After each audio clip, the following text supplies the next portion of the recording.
Hello everybody, welcome to career sign point. Current affairs के आज के सेशन में वीकली करंट अफेयर्स 20 जुलाई 2020 से 26 जुलाई 2020 तक के जितने भी महत्वपूर्ण प्रश्न बनेंगे सारे हम स्टूडेंट डिस्कस करेंगे और इम्पोर्टेंट प्रश्न के फैक्ट्स के बारे में भी जानेंगे। तो इसलिए आप वीडियो को ध्यान से देखें। तो चलिए शुरू करते हैं। पहला प्रश्न है, हाल ही में किस देश ने एक बार पुनः वर्ष 1996 के भू हस्तांतरण के प्रस्ताव की ओर संकेत देते हुए सीमा विवाद को सुलझाने के लिए भूटान को एक समाधान पैकेज का प्रस्ताव दिया है? तो आपको मैं बता देता हूं कि चीन ने इस समाधान पैकेज के तहत विवादित पश्चिमी क्षेत्र डोकलम सहित के बदले में उत्तर में स्थित जो विवादित क्षेत्र है उसे भूटान को देने का प्रस्ताव किया है। गैर मतलब है कि इससे पहले वर्ष 1996 में चीन ने भूटान को पश्चिम में स्थित 269 वर्ग किलोमीटर की चारागाह भूमि के बदले में उत्तर में जो 495 वर्ग किलोमीटर की जो भूमि थी घाटिया है उसके क्षेत्र के बदले का प्रस्ताव रखा था। तो इस क्वेश्चन का सही आंसर है ऑप्शन सी, यानी कि चीन इस प्रश्न का करेक्ट आंसर है। नेक्स्ट क्वेश्चन है, विश्व डोपिंग रोधी एजेंसी वाडा ने देश की राष्ट्रीय डोप परीक्षण प्रयोगशाला NDTL के निलंबन को कितने और महीने के लिए बढ़ा दिया है?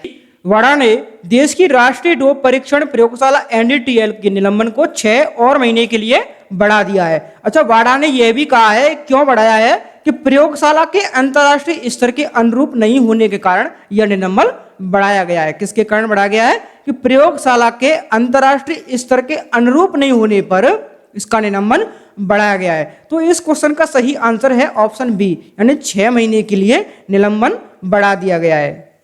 नेक्स्ट क्वेश्चन है, झारखंड में कोरोना संक्रमण को नियंत्रित करने के लिए लागू लॉकडाउन के नियमों का पालन नहीं करने वालों को कितने साल तक की जेल हो सकती है? तो झारखंड में जो कोरोना संक्रमण को नियंत्रित करने के लिए जो लागू लॉकडाउन के नियमों का पालन नहीं करेगा उसे 2 साल तक की सजा हो सकती है। कितने साल तक की सजा हो सकती है? 2 साल तक की सजा हो सकती है और इसके साथ उसे 1 लाख रुपए तक का जुर्माना भी देना पड़ सकता है। अच्छा, ये जो नियम है वो राज्यपाल की अनुमति के बाद लागू हो जाएंगे। तो इस प्रश्न का जो करेक्ट आंसर है वो है ऑप्शन डी, यानी कि 2 साल।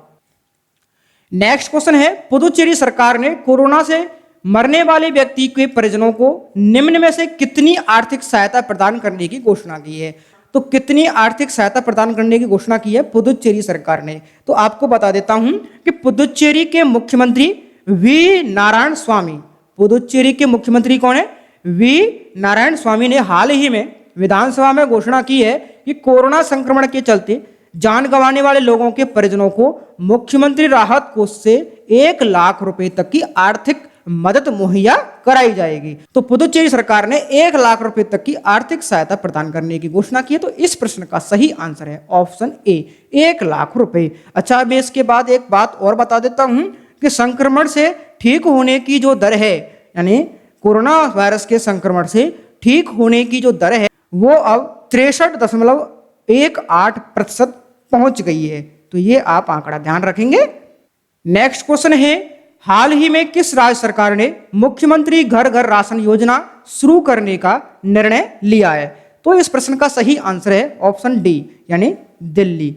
नेक्स्ट क्वेश्चन है, किस राज्य सरकार ने हाल ही में मधु बाबू पेंशन योजना के तहत ट्रांसजेंडर समुदाय को शामिल किया है? तो इस प्रश्न का सही आंसर है ऑप्शन ए, उड़ीसा। कि आपको बता दूं कि उड़ीसा सरकार ने जरूरतमंदों को मासिक पेंशन देने वाली समाज कल्याण योजना में ट्रांसजेंडर समुदाय के सदस्यों को भी शामिल करने का फैसला किया है। अच्छा, मुख्यमंत्री नवीन पटनायक ने बेसहारा बुजुर्गों, दिव्यांगजन और विधवाओं को वित्तीय मदद देने वाली मधु बाबू पेंशन योजना के लाभार्थियों में ट्रांसजेंडर समुदाय के लोगों को भी शामिल किए जाने की मंजूरी दे दी है। तो इस प्रश्न का सही आंसर क्या है? उड़ीसा।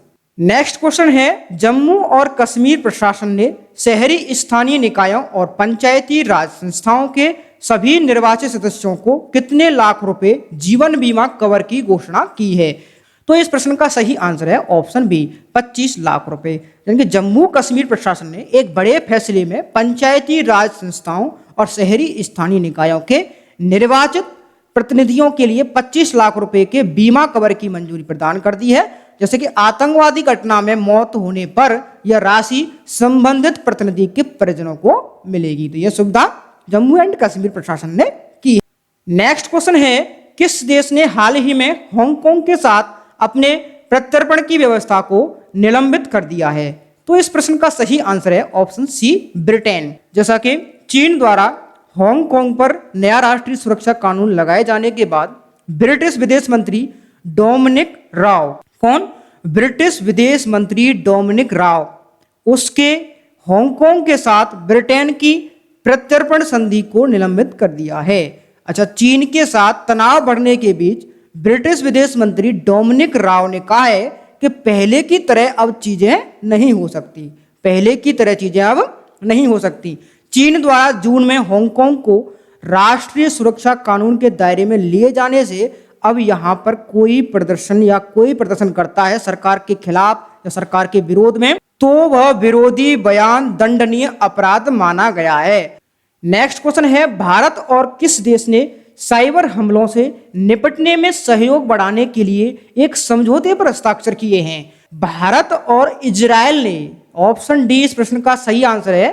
भारत और इजरायल ने साइबर हमलों से निपटने में सहयोग बढ़ाने के लिए एक समझौते पर हस्ताक्षर किए हैं। क्योंकि इजरायल में भारत के जो राजदूत हैं संजीव सिंगला और इजरायल के राष्ट्रीय साइबर निदेशालय के महानिदेशक यिगल उन्ना ने इस समझौते पर हस्ताक्षर किए हैं। इस समझौते से साइबर खतरों पर देशों के बीच सूचनाओं के आदान प्रदान के दायरे का विस्तार होगा।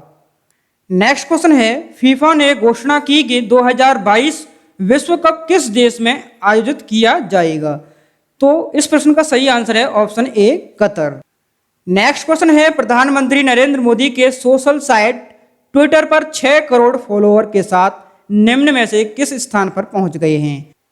तो इस प्रश्न का सही आंसर है ऑप्शन सी, तीसरे स्थान पर प्रधानमंत्री Narendra Modi social site Twitter पर पहुंच गए हैं। तो भारतीय जनता पार्टी ने इस पर कहा है कि मोदी ट्विटर पर सर्वाधिक फॉलोअर किए जाने वाले भारतीय हैं। पीएम मोदी सोशल मीडिया के जरिए जनता से सीधा संपर्क साधने के लिए जाने जाते हैं। मोदी जनवरी 2009 में ट्विटर पर आए। यह भी आपको जानना चाहिए कि मोदी जनवरी 2009 में ट्विटर पर आए थे। नेक्स्ट क्वेश्चन है, यूएई ने जापानी स्पेस सेंटर से हाल ही में किस मिशन को लॉन्च किया है? तो यूएई संयुक्त अरब अमीरात का पहला मंगल मिशन जापान से लॉन्च हो गया है। यूएई के इस प्रोजेक्ट का नाम होप मार्स मिशन दिया गया है। यह अरब का पहला अंतर्ग्रहीय मिशन है। इस मिशन में कोई इंसान नहीं गया है और यह मिशन है वो फरवरी 2021 तक मंगल पर पहुंचना है। तो इस प्रश्न का सही आंसर है option A, hope Mars mission. इस प्रश्न का correct answer option A. Next question है, अंतर्राष्ट्रीय शतरंज दिवस निम्न में से किस दिन मनाया जाता है? तो अंतर्राष्ट्रीय शतरंज दिवस 20 जुलाई को मनाया जाता है। इस प्रश्न का सही आंसर है ऑप्शन डी, 20 जुलाई को अंतर्राष्ट्रीय शतरंज दिवस मनाया जाता है। आपको यह भी मालूम होना चाहिए कि अंतर्राष्ट्रीय शतरंज संघ की स्थापना कब की गई थी? तो अंतर्राष्ट्रीय शतरंज संघ की स्थापना जो की गई थी 20 जुलाई 1924 को की गई थी। 1924 को की गई थी। 20 जुलाई 1924 को अंतर्राष्ट्रीय शतरंज संघ की स्थापना की गई थी। और 20 जुलाई को अंतर्राष्ट्रीय शतरंज दिवस के रूप में मनाने का जो सुझाव था वो यूनेस्को द्वारा दिया गया और इसे वर्ष 1966 से प्रतिवर्ष 20 जुलाई को अंतर्राष्ट्रीय शतरंज दिवस के रूप में मनाया जाता है। इस दिन कई स्थानों पर शतरंज की प्रतियोगिताएं आयोजित की जाती हैं। नेक्स्ट क्वेश्चन है, भारत की सबसे अमीर महिला रोशनी नाडर को हाल ही में किसका चेयरपर्सन चुना गया है? तो किसका चेयरपर्सन चुना गया है? तो इस प्रश्न का सही आंसर है ऑप्शन ए, HCL टेक। तो भारत की सबसे अमीर महिला रोशनी नाडर को किसी सूचीबद्ध भारतीय IT सूचना प्रौद्योगिकी कंपनी की प्रमुख बनने वाली पहली महिला बन गई है। ये इंपोर्टेंट प्रश्न है। ये पहली किसी सूचीबद्ध भारतीय आईटी कंपनी की प्रमुख बनने वाली पहली महिला हैं। HCL टेक्नोलॉजीज के चेयरपर्सन की पदभार संभाला है इन्होंने, और रोशनी एक प्रशिक्षित शास्त्रीय संगीतकार भी हैं। तो इस प्रश्न का सही आंसर आपको याद रहना चाहिए, HCL टेक की चेयरपर्सन बनाया गया है रोशनी नाडर को। नेक्स्ट क्वेश्चन है, उद्योग मंडल फिक्की की एक रिपोर्ट के अनुसार भारत में कोरोना संकट के कारण निम्न में से कितने प्रतिशत नौकरियां घटने के आसार हैं? तो इस प्रश्न का सही आंसर है ऑप्शन डी, 20%। तो जो उद्योग मंडल फिक्की की एक रिपोर्ट है और उस रिपोर्ट में भारत में कोरोना संकट के कारण 20% नौकरियों घटने के आसार बताए गए हैं। उद्योग मंडल फिक्की ने एक रिपोर्ट में यह बात कही है।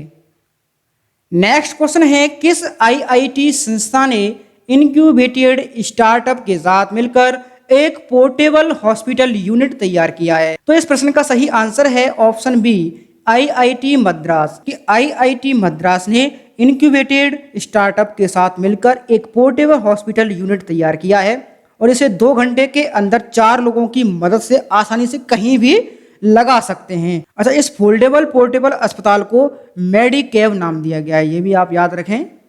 नेक्स्ट क्वेश्चन है, हाल ही में किस राज्य सरकार ने वेस्ट टू एनर्जी नामक एक पहल के तहत राज्य में उत्पन्न कचरे से बिजली बनाने का फैसला किया है? तो इस प्रश्न का सही आंसर है ऑप्शन सी, उत्तराखंड। तो उत्तराखंड पर्यावरण संरक्षण और प्रदूषण नियंत्रण बोर्ड के अनुसार इस कचरे से 5 मेगावाट बिजली पैदा की जा सकती है और प्रदूषण पर अंकुश भी लगाया जा सकता है। इस योजना का उद्देश्य पहाड़ी प्रदेश में ठोस कचरे के निपटान के लिए लैंडफिल की अनुपलब्धता की समस्या को हल करना है। नेक्स्ट क्वेश्चन है, निम्नलिखित में से कौन सा राज्य 2022 तक प्राकृतिक तरीके से खेती करने वाला देश का पहला राज्य बनेगा? तो देश का पहला राज्य कौन बनेगा? ऑप्शन बी इस प्रश्न का सही आंसर है हिमाचल प्रदेश। क्योंकि हिमाचल प्रदेश ने वर्ष 2022 तक प्राकृतिक तरीके से खेती करने वाला प्रदेश बनने का लक्ष्य रखा है। ऐसा होने पर हिमाचल देश में पहला राज्य होगा जहां पर किसान बागवान प्राकृतिक तरीके से खेती करेगा। तो आप इस प्रश्न को ध्यान में रखें, ये इंपॉर्टेंट है। नेक्स्ट क्वेश्चन है, किस राज्य द्वारा ई सचिवालय पोर्टल लॉन्च किया है? तो इस प्रश्न का सही आंसर है ऑप्शन बी, हरियाणा सरकार के द्वारा ई सचिवालय पोर्टल लॉन्च किया है। इस पोर्टल के द्वारा जो प्रदेश के नागरिक हैं वो केंद्रीय योजनाओं का लाभ उठा सकते हैं। नेक्स्ट क्वेश्चन है, किस देश ने तीसरी G20 वित्त मंत्रियों की बैठक की अध्यक्षता की है? किस देश ने तीसरी G20 वित्त मंत्रियों की बैठक की अध्यक्षता की है? तो इस प्रश्न का सही आंसर है ऑप्शन सी, सऊदी अरब। तो सऊदी अरब ने तीसरी G20 वित्त मंत्रियों की बैठक की अध्यक्षता की है। ये वेरी मोस्ट इंपोर्टेंट है, आप उसको ध्यान में रखेंगे, माइंड में फिक्स कर लेंगे कि किस देश ने तीसरी G20 वित्त मंत्रियों की बैठक की अध्यक्षता की है। तो सऊदी अरब ने यह अध्यक्षता की है। तो ये थे वीकली करंट अफेयर्स के कुछ महत्वपूर्ण प्रश्न। आई होप आपको ये वीडियो अच्छा लगा हो। अगर आपको ये वीडियो अच्छा लगा है तो लाइक एंड शेयर जरूर करें। कमेंट बॉक्स में कमेंट करके हमें जरूर बताएं कि आपको ये वीडियो कैसा लगा। और जो हमारे चैनल पर नए हैं वो वीडियो के नीचे दिए हुए सब्सक्राइब बटन पर क्लिक करें, साथ में बेल आइकन जरूर दबाएं, जिससे आपको हमारे आने वाले सभी वीडियो का नोटिफिकेशन समय पर मिलता रहे, क्योंकि मैं कॉम्पिटिटिव एग्जाम की वीडियो लाता रहता हूं। तो चलिए मिलते हैं नेक्स्ट वीडियो में। Thanks for watching.